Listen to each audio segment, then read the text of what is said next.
সুপ্রিয় দর্শক সবাইকে অনেক অনেক শুভেচ্ছা ভালোবাসা এবং আমন্ত্রণ জানিয়ে শুরু করছি আপনাদের প্রতিদিনের প্রিয় আয়োজন নেক্সাস লেডিস ক্লাব। আয়োজনের পুরো সময় জুড়ে থাকছি আমি সুবর্ণা নওয়াদির। আর আমরা বিশ্বাস করি নেক্সাস টেলিভিশন টিউন করে আমাদের সকল দর্শক বন্ধু এবং আমাদের নেক্সাস লেডিস ক্লাব ফেসবুক গ্রুপের সব বন্ধুরা আছেন আমাদের সাথে। ঠিক তাই সেই বিশ্বাস নিয়ে প্রতিদিনের মতো আমরা বসেছি, জানি আপনারা যুক্ত হবেন। দেখুন টেলিভিশনের স্ক্রিনে আমাদের জুম আইডি পাসওয়ার্ড দেওয়া আছে। ভাবছেন বিষয়টা কি? বিষয়টা সাহসের। আমরা নারীরা সাহস জোগাতে আমরা আমাদের পরিবার সবাইকে একটা আলাদা রকমের জায়গায় অবস্থান করি, অনুপ্রেরণা জোগাতে, সামনে এগিয়ে দিতে সব সময় থাকি। কিন্তু কখনো কখনো আমাদের নিজেদের বেলায় সাহস জোগানোর মানুষটা কখনো কখনো প্রশ্নের মুখে পড়ে যায়। সেটা যাই হোক, আমরা বিশ্বাস করি যে নারী যারাই সাহস ধরেছে তারাই জীবনে সফল হয়েছে এবং বলাই হয় সাহস যার যার পথ তার। ঠিক তাই আজ আমাদের বিষয় সাহস যার পথ তার। আর এই বিষয় নিয়ে আমাদের সাথে আজ কথা বলতে আমরা এমন তিনজন বন্ধুদেরকে পেয়েছি আমাদের স্টুডিওতে, যারা সাহস করে তাদের পথে এগিয়ে চলেছে এবং তাদের একটা আলাদা নিজের অবস্থান তৈরি করেছে। হ্যাঁ, আমাদের সাথে আমরা পেয়েছি মুনমুন মুখার্জি, স্বত্বাধিকারী অদ্বিতীয়া। অনেক শুভেচ্ছা আপু। আপনাকে অনেক ধন্যবাদ। নেক্সাস টেলিভিশনকে আন্তরিক ধন্যবাদ জানাই আমাকে আমন্ত্রণ জানানোর জন্য। অনেক ধন্যবাদ আপনাকে। দর্শক, সেই সাথে আমরা পেয়েছি আমাদের একজন প্রিয় মানুষ, বন্ধু আছে কিনা অনেক গুণান্বিত। আমাদের সাথে আছে কণ্ঠ যন্ত্রসঙ্গীত শিল্পী ফাহমিদা নাজনীন। অনেক শুভেচ্ছা ফাহমিদা। অনেক ধন্যবাদ। অনেক ধন্যবাদ। আছে ফাহমিদার সাথেই ফাহমিদার সহধরা, যেও একজন যন্ত্রসঙ্গীত শিল্পী। তার পাশেই বসে থাকা তার মিষ্টি ছোট্ট বোন, আমাদের আজকের আয়োজনের আমাদের তৃতীয় বন্ধু নুসরাত-ই জাহান খুশবু, তবলা শিল্পী। অনেক শুভেচ্ছা। Thank you so much. অনেক ধন্যবাদ। অনেক ধন্যবাদ তোমাকে এবং তিনজনকে আবারও ধন্যবাদ এবং কৃতজ্ঞতা আমাদের আজকে সময় দেওয়ার জন্য নেক্সাস লেডিস ক্লাব। এবং খুশবু ছড়াবে চারপাশে। খুব ভালো লাগছে যে সামনে রাখা বাদ্যযন্ত্রগুলো একটা আলাদা, আমার মনে হয় বন্ধুদের সবার মাঝে আগ্রহের জন্ম দিয়েছে। আমরা শুনবো, তবে তার আগে এই যে সাহস যার পথ তার, আমরা এটা মনে প্রাণে বিশ্বাস করি এবং মেয়েদের ক্ষেত্রে এটা আসলেই সত্যি প্রযোজ্য যে সাহসটা না থাকলে যে কোনো কিছুই হোক না কেন সেটা নিয়ে এগিয়ে যাওয়া মুশকিল। আমরা মুনমুন আপুর কাছে আসি। মুনমুন আপু, একজন নারী হিসেবে পথ চলার ক্ষেত্রে আপনার সাহস জোগাতে আপনার পরিবার বা কাছের মানুষ, বন্ধু, তারা কতখানি ছিল পাশে? হ্যাঁ, তারা তো থাকবেই। তারপরেও প্রত্যেকের যারা আমরা নারী আছি তাদের পথ কিন্তু যখন সামনে তারা এগোবে, তাদের নিজস্ব যে সাহসটা সেটা সর্বপ্রথম জরুরি। হ্যাঁ, এবং আমি শুধু সাহস বলবো না, সেখানে স্বপ্নটাও অ্যাড করব। কারণ স্বপ্ন এবং সাহস এই দুটো যদি না থাকে তাহলে কিন্তু কোনো পজিটিভ কোনো আউটকাম আসে না। হ্যাঁ, শুধু সাহস দেখিয়ে গেলাম কিন্তু সেটার কোনো বাস্তবায়ন আমি করলাম না। তার অবশ্যই সেই স্বপ্নটা থাকতে হবে এবং সেটা পজিটিভ থাকতে হবে, তবে কিন্তু সে একটা তার স্বপ্নটার কিন্তু বাস্তবায়ন সে ঘটাতে পারবে। যদি সে 100% চিন্তা করে তো অবশ্যই সেটা 70 or 80% অবশ্যই হবে। একদম, এটা আপনি সুন্দর একটা কথা বলেছেন আপু। এবং বলাই হয় যে থিঙ্ক বিগ, ড্রিম বিগ। আমরা যে কোনো কিছু যদি বড় করে দেখি তখন সেটা একটা পর্যায়ে পৌঁছানোটা আমাদের জন্য অনেক বেশি, আমার মনে হয় যে তখন সহজ হয়। সেই জায়গায় এই যে সহজের কথা বলছি আমরা, কিন্তু পথ তো কখনোই সহজ হয় না। পথ মানেই হচ্ছে বন্ধুর, তাই না? ফাহমিদা, আমাদের দেশে সঙ্গীত চর্চা করা এবং যন্ত্রসঙ্গীত চর্চা করা, এটা খুব, আমি বলবো যে আমরা ভীষণ সংস্কৃতিবান। প্রত্যেক পরিবারের থেকেই একটা আলাদা আগ্রহ আছে। আবার এরকমও আছে যে পরিবার বা আশপাশ থেকে অনেক সময় বাধাও আসে। তোমার ক্ষেত্রে গল্পটা কেমন ছিল? আমার ক্ষেত্রে যদি বলি, গল্পটা হচ্ছে আমার পরিবারের সবসময় সাপোর্ট ছিল, বিশেষ করে আমার মা বাবা। তারা দেখা গেছে পরিবারটা আমার তো সঙ্গীত প্রিয় পরিবার ছিল না, বা দেখা গেছে যে থাকে না পরম্পরা সূত্রে যে সঙ্গীত নিয়ে আসে, তো সেরকমও ছিল না। কিন্তু আমার মা বাবারও সঙ্গীত খুব পছন্দ করতো, খুবই ভালোবাসতো। তো আমিও ছোটবেলা থেকে যেটা ছিলাম সঙ্গীতকে একটা অন্যরকম একটা ভালোবাসার একটা ভালো লাগা, মানে খুব অন্তরে লালন করতে। হ্যাঁ হ্যাঁ, এটা ছোটবেলা থেকে আমার মধ্যে ছিল, আমি খুবই ভালোবাসতাম। তো তোমার কথা সূত্রে যদি প্রশ্ন করি যে ওই যে অতটা সঙ্গীত মানে সঙ্গীত প্রেমী পরিবারে জন্ম না, কিন্তু তুমি তারপরেও সঙ্গীত শিখছো এখন, এবং বোনকেও তোমার সাথে একই সাথে বাদ্যযন্ত্র শেখাচ্ছ, এই যে ব্যাপারটা, এই সাহসটা কিভাবে পেলে? সাহসটা সব থেকে যদি বলি, আমার মা বাবার অবদান সব থেকে বেশি, এবং সারা জীবন এখনও তারা সবসময় আমাদের জন্য করে যাচ্ছে। আমার বোনও একদম ছোটবেলা থেকে আমি যখন গান গাইতাম আমার পাশে থাকতো, শুনতো, সেও খুব আগ্রহ নিয়ে সবসময় শুনতো। মা বাবারা সবসময় বলতো যে তুমি গান করে যাও, একটু সবসময় ভিন্ন থাকো, এবং যেটা কেউ করে না সেটা সবসময় তুমি করো। সাহসের যে বিষয়টা থাকে, এবং ওটা সবসময় আমাদের শক্তি জুগিয়েছে সবসময় আমার মা বাবা। এটা অনেক বড় ব্যাপার যে একটা পথে হাঁটার সময়টা বাবা মা অনেক সময় হাত ধরে থাকে না, মানে বাবা মা হয়তো সঙ্গীত করেন না, কিন্তু তারপরে ওই যে ছায়ার মতো থাকা, সেটা ছিল, সেটা সব সময় ছিল, এখনো আছে। তবে ফাহমিদা যেভাবে বললো সারা জীবন, জানার প্রশ্ন যে ফাহমিদার জীবনটা কত বড়। মুনমুন আপু ও কিন্তু কেবল ব্যাচেলারে অনার্সে পড়ছে, সেকেন্ড ইয়ারে, কিন্তু সারা জীবন বললো অনেক বড় হও, অনেক দীর্ঘজীবী হও। খুশবু তো আরো ছোট মানুষ একদম, আমাদের আজকে বোধহয় লেডিস ক্লাবের আমাদের সবার মধ্যে ছোট্ট লেডি। খুশবু আপু যেমন গান করেন, যন্ত্রসঙ্গীত বাজান, মানে শিল্পী, সেটা দেখেই তো তোমার পথ চলা শুরু। হ্যাঁ, আমার আসলে কি আপু গান প্র্যাকটিস করতো সবসময়, একটা মানে গানের পেছনেই ছুটতো, তো সেক্ষেত্রে আমার প্রেরণাটা আসলে এসেছিল আর কি। তো আমি আমি ভাবিনি কখনো যে আমিও আপুর মতো আসলে এরকম সঙ্গীত চর্চায় নিয়োজিত হব ভবিষ্যতে, কিন্তু এটা না হুট করে হয়েছিল। তাই কিভাবে? তাহলে আমাকে পিছিয়ে যেতে হবে ঠিক 10-11 বছর আগে, 2013-14 সালে। ও, তার মধ্যে তুমি অনেক বড়, 10-11 বছর আগের ঘটনা। হ্যাঁ হ্যাঁ, তখন আমি আরো ছোট ছিলাম। তুমি এখনো ছোট্ট ছোট্ট আদরে। হ্যাঁ, আমি সবসময় আপনাদের আদরে থাকতে চাই। বাহ, সবসময় থাকবে। তো সেই গল্পটা শুনি। তো ওটা হয়েছিল কি, আপু তো এরকম সবসময় উচ্চাঙ্গ সঙ্গীত, নজরুল সঙ্গীত, রবীন্দ্রসঙ্গীত, অনেক সময় তবলা, সবকিছু নিয়ে সবসময় থাকতো। তো আমি শুধু ওগুলো দেখতাম। তো একটা 2013 সালের দিকে 13 সালের দিকে এরকম একটা আমি ফেস্টিভ্যাল দেখেছিলাম, বেঙ্গল ক্লাসিক্যাল মিউজিক ফেস্টিভ্যাল, উচ্চাঙ্গ সঙ্গীতের। তো বিভিন্ন ধরনের ইনস্ট্রুমেন্টস, ড্যান্স, এবং মানে অনেক অনেক দেশের শিল্পীরা, হ্যাঁ হ্যাঁ, অনেক দেশের শিল্পীরা সবাই ছিলেন ওখানে। তো হুট করে একটা ইনস্ট্রুমেন্ট আমার কানটা আটকে যায়, তবলা ছিল। তো আমি বাসায় বললাম এটা কোন ইনস্ট্রুমেন্ট, বাসায় বলে এটা তবলা। বললাম তবলা এত সুন্দর হয়, তবলার সাউন্ডটা এত মেলোডিয়াস।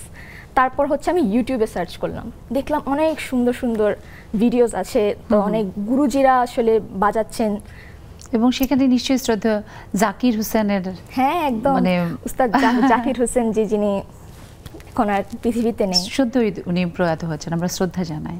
একদম। তবে যোগেশ শামসিজি, আমার গুরুজি, তালযোগী পণ্ডিত সুরেশ তালওয়ালকারজি, ওনার মেয়ে, ওনার ছেলে, ইভেন ওনার যে শিষ্যরা রয়েছেন, তাদের সবার বাজানো আমি দেখেছি।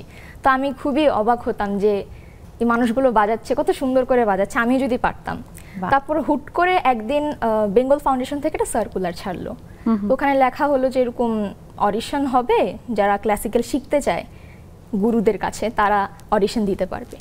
তো আমিও খুবই এক্সাইটেড ছিলাম যে আমিও যাব, আমিও অডিশন দিব। কিন্তু বাসায় জানালাম, বললো কি যে এখানে তো একটা এজ লিমিটেশনস আছে, 12 বছর থাকতে হবে। আমার মনটা খারাপ হয়ে গেল। কি ছিলে? হ্যাঁ একদম, আমি তখন একদম 6-7 বছরের ওইরকম ছিলাম আমি। তো আমার মন খারাপ হয়ে গেল। তা আমি কিছু বলিনি, কারণ মন খারাপ করে কি হবে, আমি তো আর ওখানে যেতে পারবো না, তাই না? কিন্তু আমি অডিশনের দিন গিয়েছিলাম আপুর সাথে। আচ্ছা। তো আপু বাজাচ্ছে, তো আমি বারবার ঢুকি দিচ্ছিলাম, কি হচ্ছে এখানে, দেখি না, একটু দেখি কি হচ্ছে। তো এরকম ছিলাম আর কি আমি। তা আমি না আসলে স্থির থাকতে পারি না, আমি একটু চঞ্চল, একটু ঘোরাফেরা বেশি করি সব। ঠিকই তো আছে। তো সেই দিনে এরকম হয়েছিল। তো ভিতরে যারা জাজ ছিলেন, গুরুরা ছিলেন, তারা একটু অবাক হলেন, কে একটা ছোট্ট মিষ্টি মেয়ে বারবার কে যাচ্ছে আসছে, এটা খেয়াল করেছিলেন। তো আমাকে ডাকলেন আমার গুরুজি, বললেন তুমি কিছু জানো বাজাতে? এবং আমি না খুবই ভয় পেয়েছিলাম যে স্বাভাবিক, হয়তো ছোট্ট একটা মানুষ, হয়তো এখন বকাঝকা করবে আমাকে, আমি দুষ্টামি করছি, এদিক সেদিক দৌড়াচ্ছি, এরকম কিছুই হয়নি। তো আমাকে বললেন যে তুমি যা পারো তাই বাজাও। আমি বসলাম তবলা নিয়ে, আমি যা পারতাম, আমি জানি না ওটা কিছু হয়েছিল কিনা, স্ট্রোকস তো বলা যায় না, যা পারতাম আমি তখন কি তুমি আপুর কাছ থেকে আমি হাতে করে নিয়েছিলে ঘরে হ্যাঁ, বসে? আপু আমার বাবাও কিন্তু তবলা বাজাতেন। আচ্ছা, মানে সেরকম মানে আসলে আপুকে হেল্প করার জন্য আমার বাবার আসলে তবলা শেখাটা আর কি।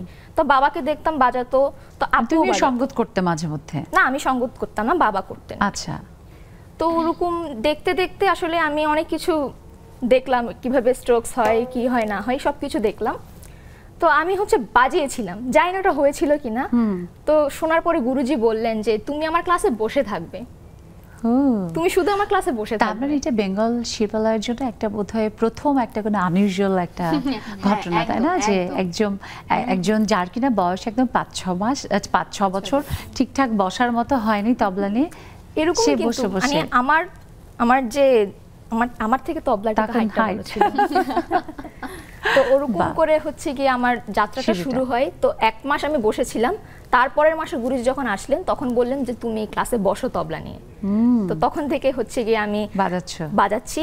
ইভেন যেই অনুষ্ঠানটা দেখে, যেই ফেস্টিভ্যালটা দেখে গিয়ে আমি অনুপ্রেরণা পেয়েছিলাম, উইদিন 1 ইয়ার আমি সেই ফেস্টিভ্যালে বাজাই।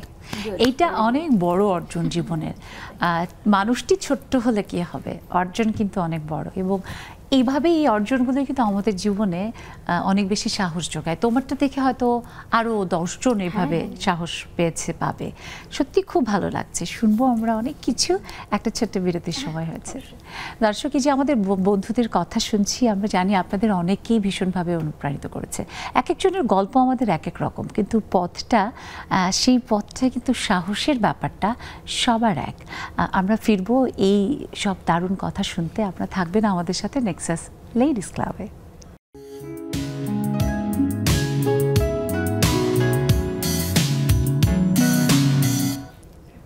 দর্শক, ফিরে এলাম বিরতির পর। সবাইকে আরও একবার শুভেচ্ছা, আমন্ত্রণ নেক্সাস লেডিস ক্লাবে। সাহস যার, পথ তার। আমরা মনে প্রাণে এই কথাটি বিশ্বাস করি, এবং আমরা বিশ্বাস করি আপনার মনে সাহস আছে, তাই তো আপনি এগিয়ে যেতে পারছেন, আমাদের নারী বন্ধুরা বিশেষ করে। সো দেরি না করে আপনারা আপনাদের মনের সাহসের সব কথা, কখনো কোথাও যদি একটু ভয়ও পেয়ে থাকেন, ভীত হয়ে থাকেন, সেই গল্প আমরা শুনতে চাই। তাই যুক্ত হতে হবে। দেখুন টেলিভিশনের স্ক্রিনে আমাদের জুম আইডি এবং পাসওয়ার্ড দেওয়া আছে। মুনমুন আপু, এই যে সাহসের কথা আমরা বলছি, আপনি একজন উদ্যোক্তা এবং অদ্বিতীয়া নামে আপনার দারুণ একটা উদ্যোগ করে তুলেছেন। এটার জন্য কিন্তু একটা বিরাট বড় সাহস, কারণ বলা হয় যে উদ্যোক্তা নীতির প্রথম হচ্ছে রিস্ক টেকিং যে ক্যাপাসিটি, তাই না? সো সেই জায়গা থেকে আপনি কিভাবে সাহসটা পেলেন? এত শত ব্র্যান্ড যখন আছে চারপাশে, আর অনেক অনেক উদ্যোগ আছে, তার মাঝে আপনি আপনার অবস্থানটা তৈরি করার সেই সাহসটা কিভাবে পেলেন? প্রথম কথা যেটা বলবো, যে মানুষের আসলে যে কাজটা সে করতে যাবে, সেই কাজটাকে তাকে ভালোবাসতে হবে। আমি যেটা বলি যে সেই কাজের সাথে তাকে প্রেম করতে হবে। তাকে যদি আমি মন থেকে না ভালোবাসি, তাহলে কিন্তু আমরা কাজটা করতে পারবো না, এবং সেটা নিয়ে কিন্তু নতুন নতুন আইডিয়াও কিন্তু আমি বের করতে পারবো না। তো আমার জার্নিটা কিন্তু যখন শুরু হয়, তার আগে কিন্তু আমি একজন চাকরিজীবী ছিলাম। তো সেখান থেকে আমি যখন ছেড়ে দেই, তখন আমার মধ্যে এক ধরনের একটা ওই অবস্থান থেকে চলে আসার পরে নারীরা যেটা হয়, সেখান থেকে আমি আর একটা নতুন একটা নতুনভাবে শুরু করব, সেই স্বপ্নটা যখন আমি নিলাম, তখন ওই যে এর আগেও আমি বলেছি যখন লেডিস ক্লাবে এসেছিলাম, যে আমার মেইনলি শাড়ি আমার খুব পছন্দের একটা বিষয়, এবং আপনি আজকে যেটা পড়েছেন সেটাতেও আপনাকে দারুণ দেখাচ্ছে। অনেক ধন্যবাদ। এবং আপনার অদ্বিতীয়ারই একটা কাজ। জি, অদ্বিতীয়ার সিগনেচার পণ্যই হলো মণিপুরি শাড়ি, পিওর মসলিন শাড়ি। এছাড়া জুয়েলারি নিয়ে কাজ করি, এবং রিসেন্টলি নকশি কাঁথা নিয়ে কাজ করছি আমি, দেশীয় যেটা। আমার মূলত দেশীয় পোশাক নিয়ে কাজ করার চিন্তা ভাবনা থেকে প্রথমে শুরু করি, এবং প্রথম যেটা হয় যে আমি মণিপুরি শাড়ি প্রথমে একসময় খুব কেনাকাটা করতাম। তো এটা এতটা আমি মানে ভক্ত আর কি, তো সেখান থেকে আমার এটা নিয়ে কাজ করার প্রতি আমার আগ্রহটা আসলো। সেই জায়গা থেকে এই যে একটু একটু করে এক্সপ্লোর করছেন, আমি সেই গল্প শুনবো এবং ভালো লাগার জায়গাটা কিভাবে বিস্তৃতি লাভ করছে। তবে তার আগে মনে হচ্ছে দুজন শিল্পী আছে, বাদ্যযন্ত্র আছে, একটু গান না শুনলে কেমন জানি খালি খালি লাগছে। অবশ্যই শোনাবো।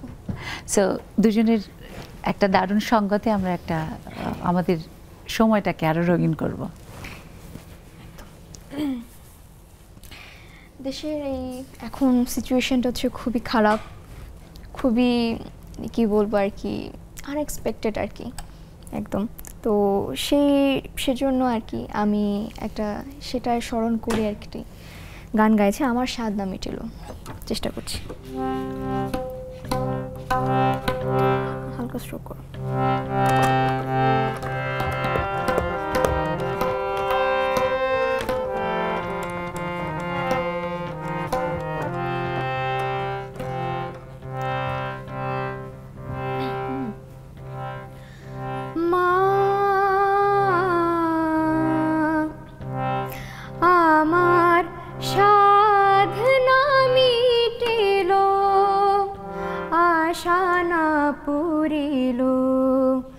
সকলে চমৎকার, খুব চমৎকার। ধন্যবাদ। আমাদের আশা স্বপ্ন কোনোটাই ফুরাবে না, তবে একটা ছোট্ট বিরতির সময় হয়েছে। সেই বিরতি থেকে এসে আমাদের গান শোনার যে বাসনা সেটা কিন্তু আমরা পূরণ করব। আপনারা থাকবেন আমাদের সাথে। আসছি আমরা আবারও নেক্সাস লেডিস ক্লাবে।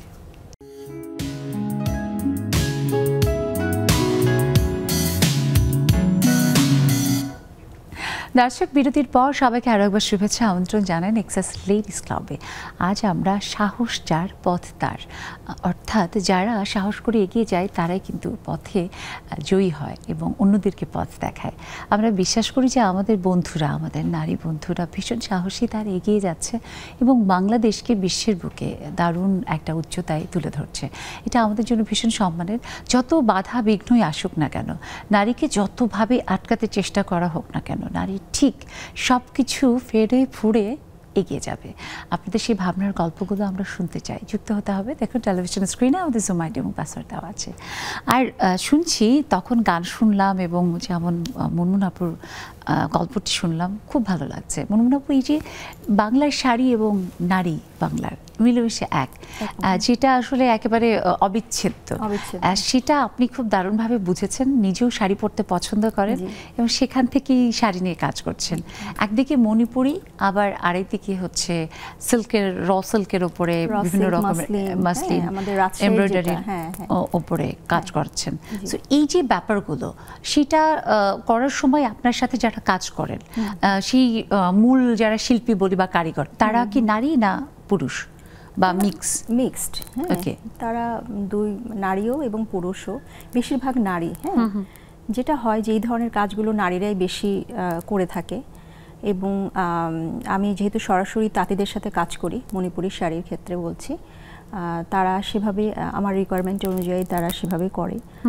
যে শাড়িটা হয়তো আমরা ডুয়েল টোনে বানাতে চাচ্ছি, যে কালার কম্বিনেশনে, সেটা সেভাবে করছে।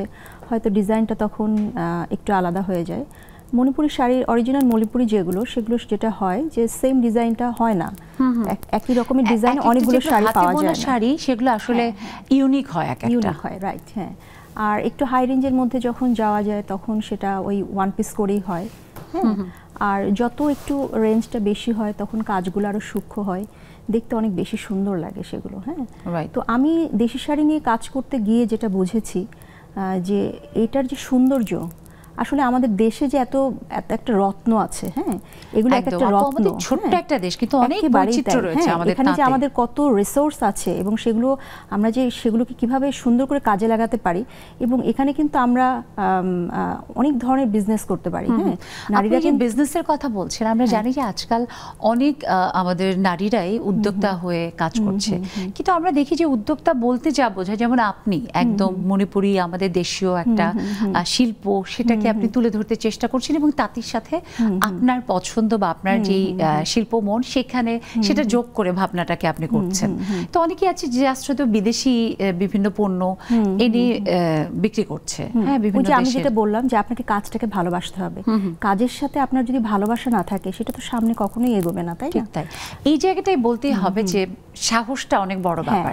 অনেকেই মনে করে যে না, দেশীয় পণ্যের থেকে বিদেশি পণ্য তো খুব সহজে গ্রহণযোগ্য হবে, সো আমি সেটা নিয়ে কাজ হ্যাঁ, করি, কিন্তু সেটাই। তা না করে আপনি যে দেশীয় পণ্য নিয়ে কাজ করছেন এবং আমাদের সেই দেশীয় পণ্যগুলোকে আরো মানে বিশ্বময় তুলে ধরতে এবং আমি চাই যে তাঁতিদেরকে আমাদের টিকিয়ে মণিপুরি রাখতে। শাড়ির জিআইটা আমাদের হ্যাঁ। বাংলাদেশ থেকে যেন আসে, আমি চাই, মানে এটা আমার মানে মনে ভেতর প্রাণের থেকে একটা। চাওয়া, যেটা যেন আমি জানি না আমি পারবো কিনা, তবে আমার মণিপুরি শাড়ির প্রতি এতটা ভালোবাসা সবাই জানে, আমি বলিও এটা এটা সবসময়। নিয়ে আসলে অনেক বছর ধরে এটা খুবই হ্যাঁ। মানে একেবারে আসলে অসমাপ্ত অবহেলায় হয়ে পড়ে আছে, এবং এটা আমি সবসময় বলি যে একটা হাই রেঞ্জের মণিপুরি আপনি বিয়ে বাড়িতে পরে ফেলতে হ্যাঁ। পারবেন। হ্যাঁ, এটা এবং এতটা যেগুলো ইউনিক, silk ইউজ করে, জরি ইউজ করে এখন করা তো হয়। জরিও ইউজ হচ্ছে, তবে আমার কাছে ভালো লাগে একদম জরি যেটা ছাড়া raw যেটা, matte যেটা। হ্যাঁ, এটাই আমার কাছে বেশি ভালো লাগে। এবং বিভিন্ন এত সুন্দর নকশাগুলো তোলে, যেটা মানে এত ইউনিক হয়, এগুলো পড়লে একটা কিন্তু আমি না অন্যরকম আপু সুন্দর। আগরতলার হচ্ছে যে রাজ পরিবারের ওদের যে একটা মিউজিয়াম আছে অনেক বড়, সেখানে কিন্তু আমি অনেক প্রাচীন যে মণিপুরি শাড়ি, মণিপুরি শাড়ি ঠিক বলবো না, ওদের যে মণিপুরি রাজা মণিপুরি রানীদের যে ড্রেসটা, হ্যাঁ, পোশাকটা, হ্যাঁ, সেটার মধ্যে কিন্তু আমি জরির ব্যবহার দেখেছি হ্যাঁ। এবং একদম ভীষণ এত দারুণ সুন্দর, দারুণ এত সুন্দর, বছর পরেও অনেক বেশি সেটা তখন চাকচিক্যময়। হয় কি, হ্যাঁ, ওই যেটা হলো ইন্ডিয়ান মণিপুরি, যেটা ওরা কিন্তু একটু জরিও ইউজ করে, হ্যাঁ, সেক্ষেত্রে একটু প্রাইসটা একটু বেড়ে যায়।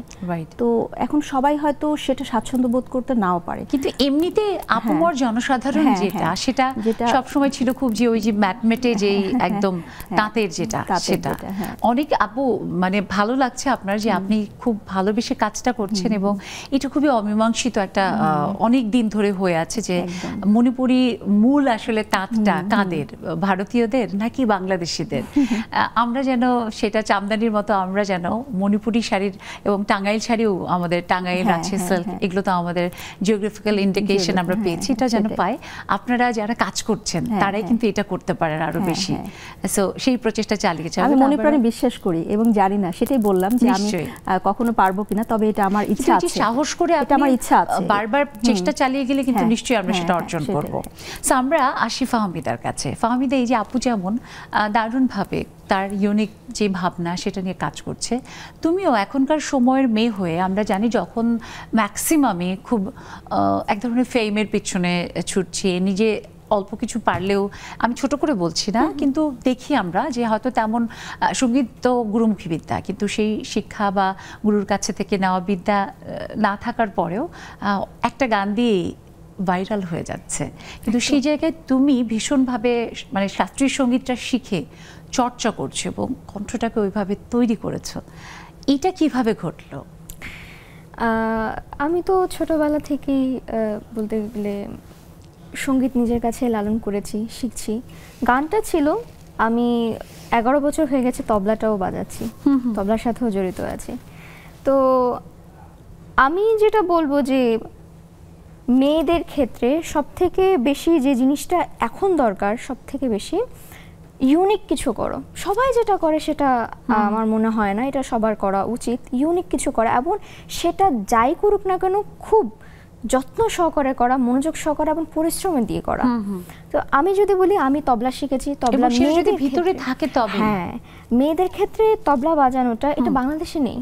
এটা আমি এই প্রশ্নটা আমি করতে যাচ্ছিলাম যে খুবই হাতে গোনা। আমি ছোটবেলায় গান করতাম, আমাদের এক বন্ধু এবং বুড়ি, ওর নাম আমি বলছিলাম, ও খুব ভালো বাজাতো, তারপর কোনো একটা কারণে কোথাও থাকে না যে কোথাও থেকে একটা কোনো খুবই হতাশাব্যঞ্জক একটা শব্দ, এবং ও কয়েকবার জাতীয় পুরস্কারও পেয়েছে, জাতীয় শিক্ষা পুরস্কার প্রতিযোগিতা, শিশু পুরস্কার প্রতিযোগিতা এখানে, কিন্তু কোনো কারণে কোথাও থেকে একটা কোনো অসম্মানজনক বা হতাশাব্যঞ্জক কথা শুনে ও খুব মনে মনে এত কষ্ট পেয়েছিল যে প্রায় বলা চলে যে বাজাতেই চাইতো না, এরকম হয়েছিল। কারণও দেখেছি, ইন্টারঅ্যাক্ট করলাম যে অনেকে দেখেছি এরকম যারা মেয়েরা তবলা বাজায় তাদেরকে একটু এই ধরনের কথাবার্তা বলা হয়, জেনারেলি তারা গান গাবে, হারমোনিয়াম বাজাবে, সেতার, অন্য যে কোনো ইনস্ট্রুমেন্ট আছে সেগুলো বাজাবে, বাট তবলাতে কেন? তবলাতে তো ছেলেরা বাজায়। এই প্রশ্নটা যদি তোমাকে জিজ্ঞেস করি যে তবলা কেন, মানে তোমাকে কিভাবে টানলো? প্রথমত তবলা আমার বাবা, আমি যখন গান করতাম আমার বাবা আমাকে সাপোর্ট দেওয়ার জন্য তবলা শিখতে গেছিল। পরে আমি অনুভব করলাম যে ফিল করতে পেরেছি যে এই তবলাটা না আমাকে খুব টানে, ছন্দের যে বিষয়টা থাকে, তাল লয় ছন্দ, গান সুর তো আছে কিন্তু ছন্দের যে বিষয় সব সময় আমাকে সেটা আকৃষ্ট করতো। এবং কেন জানি মনে হয় না লয়টা ছাড়া গান একেবারে অসম্ভব। একদমই একদম, সেটার জন্য তো আমার বাবা তো করতে গেল। তোমার কাছ থেকে শুনবো, কিন্তু তার আগে আমার কাছে খুশবু খুব নিষ্পিস নিষ্পিস করছে। খুশবুর কি জানি বলার আছে, তাই না খুশবু? যে তবলার এই যে লয়, আমরা জানি যে আমাদের জীবনের তাল যেমন কেটে গেলে কোনোভাবেই জীবনটা আর সুখময় থাকে না, তেমনি গানের যদি লয় কেটে যায় তাহলে কিন্তু গানের সেই শ্রুতি মধুরতা আর থাকে না। এই ব্যাপারটা তুমি কখন বুঝতে পারলে? ধরো শিখলে একটা সার্টেন টাইমের পর, এবং ওই যে বাজালে এত বড় মঞ্চে অত ছোট বয়সে, কিন্তু বোঝার ব্যাপারটা, বোধটা এখনো কি এসেছে নাকি? তুমি তো অনেক ছোট্ট, আসলে আমি কঠিন প্রশ্ন করলাম। যখন ভুল করতে পারি, যখন ভুল হয় তখনই বুঝতে পারি যে হ্যাঁ ভুল হচ্ছে। বাহ, দারুণ, খুব ভালো কথা বলেছে। হ্যাঁ দারুণ, আমার একদম গুজবাম্প হয়েছে। অনেক জ্বালায়ও। কে, আচ্ছা, কে কার উপরে পণ্ডিতি করে? দুজনেই বেশ পণ্ডিত, সঙ্গীত এবং তবলায়। ও দেখিয়ে দিয়েছে, কিন্তু ও করে কি মাঝে মধ্যে পণ্ডিতি করে? ফাহমিদা সাহস পায় না, মানে ঘাড়ে মাথা কটা। এখানে বলবো না আমি। দর্শক আপনারা কিন্তু শুনেছেন, এই উত্তর শুনে বোঝা যায়। আর আমরা তিন বোনের মধ্যে আমি ছোট, সো বোনদের সম্পর্কের অনুযায়ী ছোট বোন কি করতে পারে সেটা অবশ্যই বোঝার কথা। আমার বড় বোন এরকম ইশারা দিলে আমি ঠিক বুঝে যেতাম যে ঘটনাটা কি, আমি বুঝে গেছি। আমার মনে হয় কথা আমি বেশি বলছি, একটু গান শুনি। হ্যাঁ অবশ্যই অবশ্যই।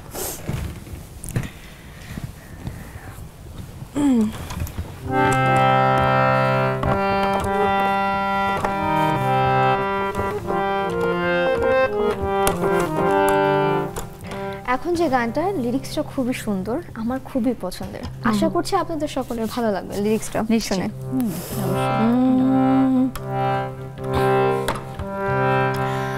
আমার স্বপন কিনতে পারে এমন আমির কই, আমার জল ছবিতে রং মিলাবে এমন আবির কই, আমার স্বপন কিনতে পারে এমন আমির কই, আমার জল ছবিতে রং মিলাবে এমন আবির কই, আমার স্বপন কিনতে পারে। আমি দুঃখের সিংহাসনে বসে সুখের বিচার করি, আমি ভাবের ঘরের অভাবটুকু আখর দিয়ে ভরি, আমি দুঃখের সিংহাসনে বসে সুখের বিচার করি, আমি ভাবের ঘরের অভাবটুকু আখর দিয়ে ভরি, আমার পরম বন্ধু হবে এমন অধীর কই, আমার জল ছবিতে রং মিলাবে এমন আমির কই, আমার স্বপন কিনতে পারে এমন আমির কই, আমার জল ছবিতে রং মিলাবে এমন আবির কই। বাহ, দারুণ, খুব চমৎকার। ওই যে অনেকগুলো প্রশ্ন করলে না তুমি, তোমাদের মানে দুজনের এত দারুণ মানে সঙ্গত করো তোমরা একজন আরেকজনের সাথে, অন্য কেউ সঙ্গত করাটা বোধ হয় কঠিন, এরকম খুঁজে পাওয়া মুশকিল। সত্যি ভীষণ ভীষণ ভীষণ ভালো লাগছে, একটা আলাদা রকমের মানে মন্ত্রমুগ্ধতা তৈরি হয়েছে। শুনবো আরো গান আজকে, গল্পের সাথে সাথে গানও শুনতে চেষ্টা করব। আমরা জুমে দেখলাম আমাদের অনেক বন্ধুরা যুক্ত হয়েছে এর মধ্যে, তবে একটা ছোট্ট টেকনিক্যাল ডিফিকাল্টিজ আছে। একটা ছোট বিরতি থেকে এসে আমরা বন্ধুদের দেখব কে কে আছে। দর্শক, আমরা একটা ছোট্ট বিরতি থেকে এসে আরো গল্প আর গানে বাকিটা সময় ভরে থাকবো। থাকবেন আপনারাও আমাদের সাথে নেক্সাস লেডিস ক্লাবে।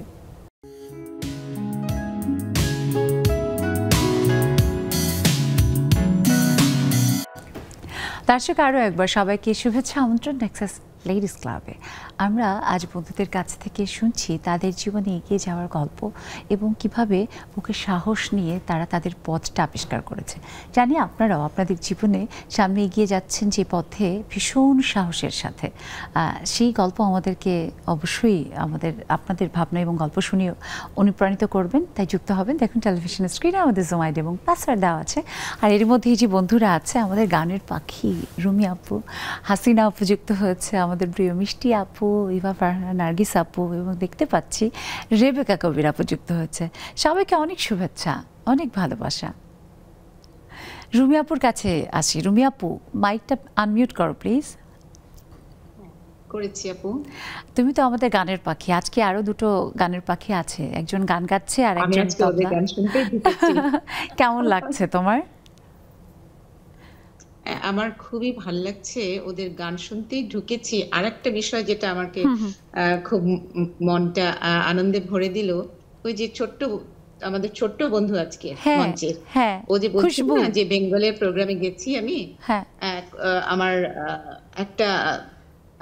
একটা মিউজিক আমাকে টেনেছে আর কি। তো আমি তো প্রতিটা ফেস্টিভ্যালের 5 বছর ধরে ফেস্টিভ্যাল হয়েছিল বেঙ্গলের, প্রত্যেকটাতেই গেছি। এবং আমার ছোট ছোট বাচ্চা, আমার ছেলেমেয়েরা তখন অনেক ছোট, 2 বছর 3 বছর 4 বছর, হ্যাঁ এত ছোট তারা, কিন্তু তারাও যাবে এবং আমরাও যাব। তাদেরকে নিয়ে সারা রাত প্রোগ্রাম দেখেছি, জানো এটা, মানে এটা আমার জীবনে একটা বিশাল পাওয়া যে আমরা এই প্রোগ্রামটাতে আমরা 4 জনই দেখেছি। দেখেছি বেঙ্গলের বাচ্চাদের, তার মধ্যে নিশ্চয়ই আমাদের এই ছোট্ট বন্ধু ছিল, খুশবু ছড়িয়েছে, তাই না? আমি দেখেছি এই প্রোগ্রামটা। হ্যাঁ, ও সেই গল্পই বললো। 2015, 2016 এবং 17 টানা 3 বছর বাজিয়েছিলাম। বাহ, দারুণ। সো সেই খুশবু, দেখো আই থিংক তুমি জাকির হোসেনের তবলা শুনেই পাগল হয়ে গেছো ছোটবেলায়। হ্যাঁ হ্যাঁ, একদম তাই। যেমন ওস্তাদ জাকির হোসেন, হ্যাঁ, কারণ উনি গেছিলেন। তবে রুমি আপু, তুমি যে বললে না যে বাচ্চাদের নিয়ে, সে কৌশিকের গানের প্রেমে পাগল আমার এই ছোট্ট ছেলে। হ্যাঁ, তখন থেকে। এবং এটা হওয়াই স্বাভাবিক, কারণ বাবা মা তোমরা দুজনেই ভীষণভাবে আসলে সংস্কৃতিবান, এটা অনেক জরুরি। আমাদের পরবর্তী প্রজন্ম তাই লালন করবে, আমরা যেটা চেষ্টা করব। তারপরে তো ওদের নিজের পছন্দ আছেই। অনেক ধন্যবাদ রুমি আপু, থাকবে এভাবে সবসময় আমাদের সাথে। হাসিনা আপুর কাছে একটু শুনি যে আপু, এই যে আমাদের মানে সাহস যার পথ তার, সেই মানে পথে চলার জন্য যে সাহস তুমি কোথায় থেকে পাও? আসসালামু আলাইকুম আপু, শুভ সন্ধ্যা সবাইকে। অনেক ধন্যবাদ। নারীদের শক্তির একটা কথা এটা, বুঝছো? বিশেষ করে আমি বলবো, সাহস থাকলেই হচ্ছে পথ খুঁজে পাওয়া যায়। সাহস মনে নিয়ে তুমি এগিয়ে গেলে ওই পথটা কোনো না কোনো ভাবে বের হয়ে আসে, আর কাজটা তখন হচ্ছে একটু সহজ হয়ে যায়। আমার মনে যখন সাহস থাকবে, তখন আমার কাজ করতে মনে আরো বেশি প্রিয়া জাগবে, যে আমি এটা পারতেছি, যাচ্ছি, এগিয়ে করতে পারবো। এবং তোমাকে দেখে মানে যারা সাহস নিয়ে চলে, তাদেরকে দেখে আরো 10 জন কিন্তু সাহস পায়, এবং সেই ক্ষেত্রে নারী পুরুষ কোনো ভেদ থাকে না, দেখা যায় যে কোনো মানুষ অনুপ্রাণিত হয়। আর হাসিনা আপুর হাতে কি দারুণ মেহেদি, কি যে ভাল লাগছে। মিষ্টি আপু ভীষণ সাহসী মানুষ। তোমার পথে তুমি যে চলছো, সেই পথের সাহস যোগা, মানে তুমি যাদেরকে সাহস যোগাও, তোমার কি মনে হয় যে তারাও তো এগিয়ে যাচ্ছে? শুভ সন্ধ্যা। শুভ সন্ধ্যা। আসসালামু আলাইকুম। তো জি, আমি যাদেরকে সাহস পাই, এবং আজকে আমি বলবো আমার সুন্দরগঞ্জ কলেজের ভাইস প্রিন্সিপাল ম্যাডাম আমাকে ফোন করেছিলেন এবং এই কথাগুলো আমাকে বললেন যে তোমার বিচক্ষণতা, তোমার সাহসিকতা সবকিছু মিলে আমাদের গাইবান্ধা জেলায় একটা ইফতার পার্টি হবে। আমি নব ভাবনা কমিটির একজন সম্পাদক হিসেবে নির্বাচিত হয়েছি এর মধ্যেই। তো উনি আমাকে অভিনন্দন জানালেন এবং সকালবেলা এই কথাগুলো, আপনি যে কথাগুলো আজকের যে টপিক ঠিক, এবং আমি সন্ধ্যায় আমার প্রতিদেবের সঙ্গে আলাপ করলাম। এবং আপু আমরা অভিনন্দন জানাই তোমাকে যে তুমি যেভাবে এগিয়ে যাচ্ছ, এটা সবার জন্য অনুপ্রেরণা। আমরা নারীরা একজন আরেকজনের যে কোনো অর্জনকে আসলে উদযাপন করব এবং লেডিস ক্লাব আমরা সেটাই চেষ্টা করি। খুব ভালো লাগলো। সময় স্বল্পতা, আমার মনে হয় যে আমরা আজকে বাকি বন্ধুদের কথা আমি শুনবো না, এর মধ্যে মমি সুফিয়ান মমি আপু যুক্ত হয়েছে, আপুকে অনেক শুভেচ্ছা। তা শুনে শেষে আমরা জাস্ট একটা গান শুনে আমরা বিদায় নিব। আমি লাস্ট একদম 30 সেকেন্ডে মুনমুন আপুর কাছ থেকে শুনবো যে মুনমুন আপু এই যে চলার পথ, সেটা আমরা জানি যে সামনে সবসময় নারীদের দৃষ্টি থাকে যে ওইখানে আমি যেতে চাই, সেই পরিকল্পনাটা কি?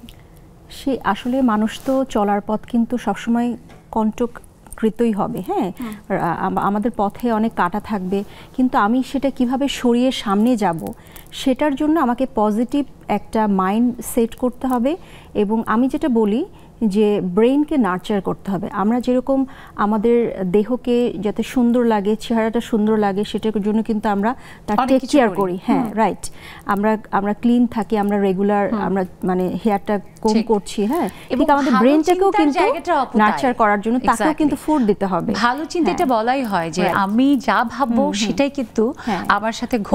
পজিটিভ চিন্তা করতে হবে, তবেই আমরা সামনে একটা ভালো একটা গোল। আপু অনেক দূর এগিয়ে যান, আপনি জীবনে আরো অনেক মানে সফলতা অর্জন করুন, সেই শুভকামনা জানাই। এবং ফাহমিদা, খুশবু দুজনের জন্য অনেক শুভকামনা। তোমাদের জীবন আরো অনেক অনেক দূর এগিয়ে যাক, অনেক সফলতা আসুক।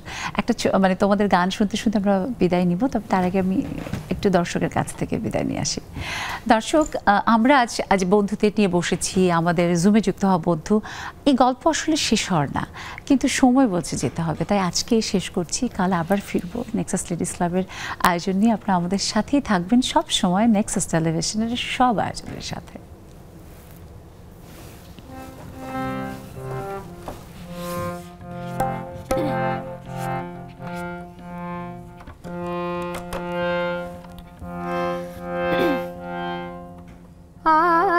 আজকে গানে